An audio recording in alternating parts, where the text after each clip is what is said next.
Subscribe કરો એ high news India channel ને પછી યુટ્યુબ એપ પર બેલ આઇકોન નું બટન દબાવો અને નિહાળો એ high news India channel.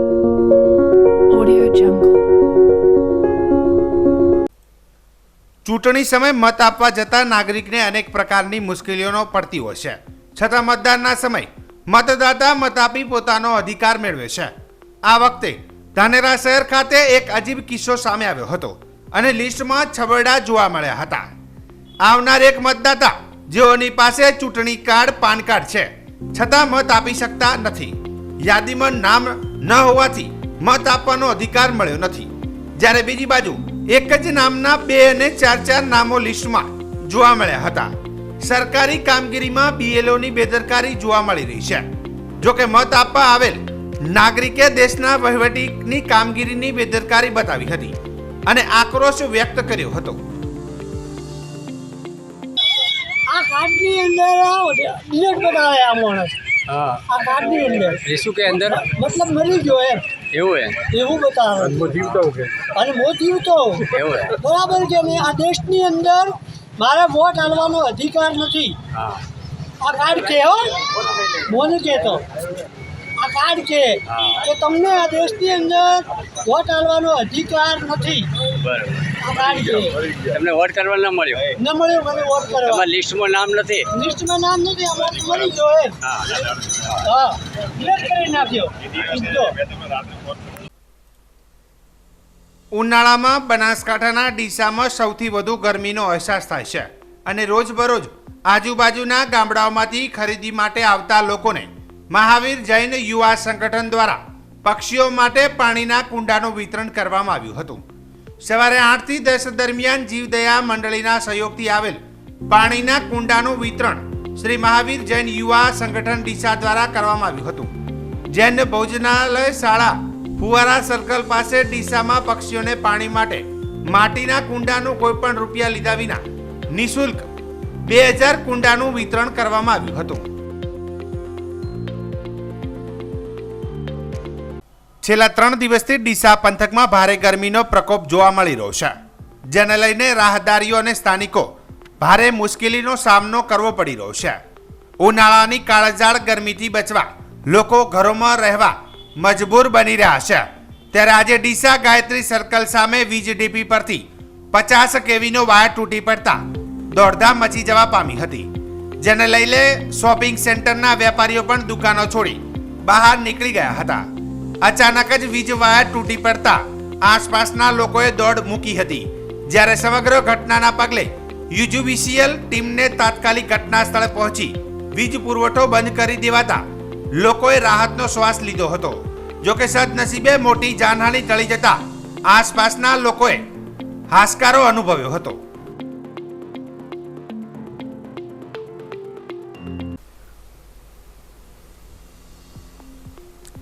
Banaskantha જિલ્લાના સરહદી પંથકમાં અકસ્માતના બનાવો દિન પ્રતિદિન વધી રહ્યા છે, ત્યારે થરાદ પંથકમાં ગાડી ચાલકો પણ બેફામ રીતે હંકારી પોતાની મોજ ખાતર લોકોને નુકસાન પહોંચાડી રહ્યા છે। ત્યારે થરાદ ધાનેરા હાઈવે પર બાઇક ચાલકને સ્કોર્પિયો ગાડીના ચાલકે બાઇકને અડફેટે લેતા 2 વ્યક્તિઓને ઈજા પહોંચી હતી। સૂત્રો દ્વારા મળતી માહિતી મુજબ થરાદ ધાનેરા હાઈવે રાયડા મિલ પાસે ધાનેરા બાજુથી પૂર ઝડપે આવી રહેલી સ્કોર્પિયો ગાડીના ચાલકે બાઇકને અડફેટે લીધું હતું, મોટરસાઇકલને રોડની સાઈડમાં ફંગોળી દીધું હતું। સ્થાનિક લોકો દ્વારા તાત્કાલિક ધોરણે સારવાર અર્થે થરાદની સરકારી હોસ્પિટલમાં સારવાર અર્થે ખસેડાયા હતા। સ્કોર્પિયો ગાડીના ચાલકની બેદરકારીના લીધે અકસ્માત સર્જાયો હોવાનું લોકમુખે ચર્ચાઈ રહ્યું છે। બનાસકાંઠા જિલ્લાના વાવ તાલુકાના ટડાવ વિસ્તારમાં મતદાન અંગે અચરજ પમાડે તેવો કિસ્સો સામે આવ્યો છે, જેમાં મતદાર હયાત હોવા છતાં તેનું નામ યાદીમાંથી ગાયબ બતાવે છે, જેના કારણે તે આજે મતદાનથી વંચિત રહી ગયા છે।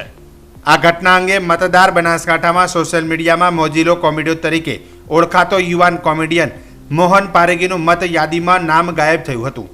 આ અંગે મતદાર જાગૃતિનો સંદેશ પાઠવતા હોય છે, પરંતુ મને જ વોટ કરવાનો અધિકાર મળ્યો નથી, વધુમાં 4 તારીખ સુધી મત અધિકાર આપો અથવા તો સરકાર જવાબ આપે તેવી માંગ કરતો વિડીયો સોશિયલ મીડિયામાં વાયરલ કર્યો હતો। જય માતાજી, હું છું આપણો મિત્ર કોમેડી મોજીરોનો મિત્ર. જણાવતા ખૂબ જ અંદરથી દુઃખ અને આઘાતની લાગણી ઉપસી આવે છે. અત્યારે લોકસભાની ચારે બાજુ ચૂંટણી ચાલી રહી છે. જ્યારે બૂથ ઉપર ગયો તો મારો કોઈ મતદાર યાદીમાં નામ નથી. મને મતદાન કરવાનો કોઈ અવસર મળ્યો નથી.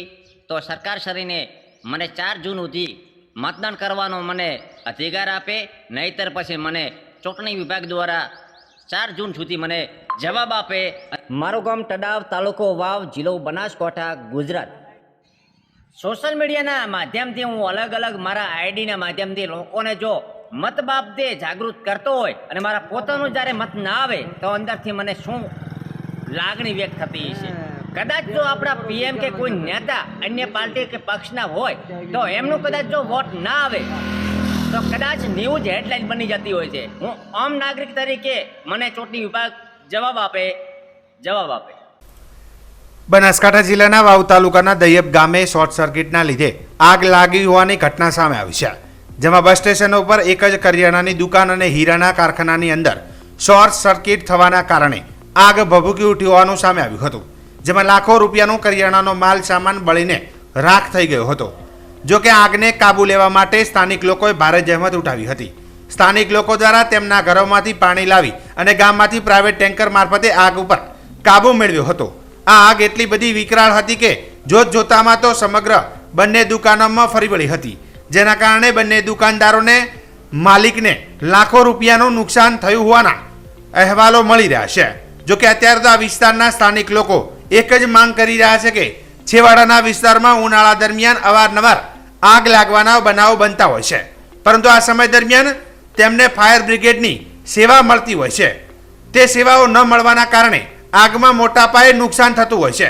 જેના કારણે આ વિસ્તારમાં ફાયર બ્રિગેડની સેવા મળી રહે તેવું જવાબદાર તંત્ર દ્વારા આયોજન કરવામાં આવે તેવી માંગ કરી હતી. શામતાભાઈ જયપાલ. શોર્ટ સર્કિટના કારણે કારખાનામાં આગ લાગેલ છે. 8 ઘંટીઓ બળી છે, 3 મશીનરી, 10,000 રોકડા, 500 હીરા નંગ અને 3 કારીગરોના મોબાઈલ અને 3 મશીનરી. આટલું નુકસાન, આશરે નુકસાન 8 લાખનું છે. બાજુની દુકાનમાં બળી છે. એને કરિયાણાની દુકાન હતી, એનું બધું બળી ખાક થઈ ગયું. દુકાનદારો કોણ બાજુમાં? સૌદીભાઈ રાજપૂત.